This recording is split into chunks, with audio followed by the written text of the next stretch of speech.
Faccio appello a Pfizer che se volesse fare qualcosa in Veneto, noi ci siamo, ma ci siamo anche con la finanziaria regionale se serve.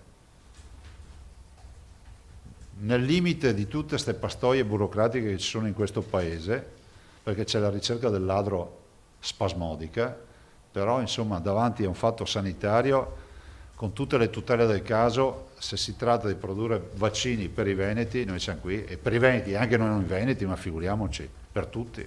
Dalla sede della Protezione Civile di Marghera, il presidente della regione Luca Zaia si rivolge direttamente alla Pfizer.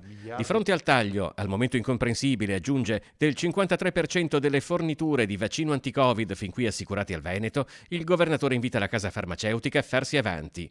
Pfizer, ha osservato Zaia, cerca realtà per produrre i vaccini e immagino che i nostri imprenditori siano pronti. Calcolando 6 dosi per flacone, questa settimana il Veneto è sceso dalle 48.000 dosi previste a poco più di 22.000. Zaia chiede una ridistribuzione dei vaccini sul piano nazionale per garantire le seconde dosi. Non ha nessun senso tagliare il 54% al Friuli Venezia Giulia, il 53% al Veneto, il 51% all'Emilia Romagna e poi ad altre regioni tagliare poco o nulla o addirittura zero. Allora diciamo in questo lasso di tempo di 15 giorni facciamo in modo, diamoci un principio, che tutti possano fare la seconda dose, che è un tema etico ma è anche giuridico oltre che sanitario.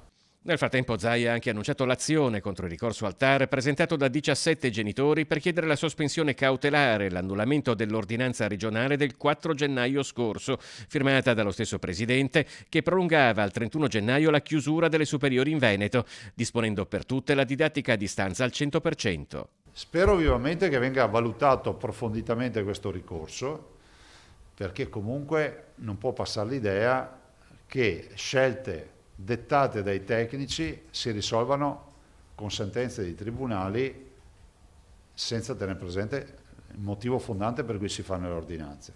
Se da un lato è giusto garantire il diritto allo studio, che è garantito, vorrei ricordarvi, con la didattica a distanza, ma è giusto e sacrosanto che i ragazzi debbano tornare a scuola in presenza, dall'altro è altrettanto vero che c'è un altro diritto insindacabile che è quello alla salute.